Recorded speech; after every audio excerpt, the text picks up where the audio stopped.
Sturgeon fossil found in Morocco, 66 million years old. The new specimen represents the first occurrence of an acipenseriform, sturgeon, fish on the continent of Africa. Sturgeon is the common name for almost 30 species of fish belonging to the family Acipenseridae. These fishes have long been valued for their meat and roe, eaten as caviar. But as a result of overfishing, along with habitat loss, many species are critically endangered. And several are on the verge of extinction in the wild. Sturgeons are often regarded as living fossils because their ancestors date back to the same time dinosaurs roamed, over 200 million years ago. They can grow up to 7 meters in length and reach a weight of 1.5 tons, although such sizes are exceedingly rare today.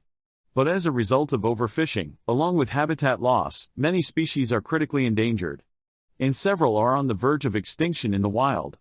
The very first sturgeons appear in the fossil record in the late Triassic period in China, said Professor David Martill, a paleontologist at the University of Portsmouth. But the oldest true sturgeon ever discovered is probably a specimen in the Steve Etches collection from Dorset's Jurassic Coast in England.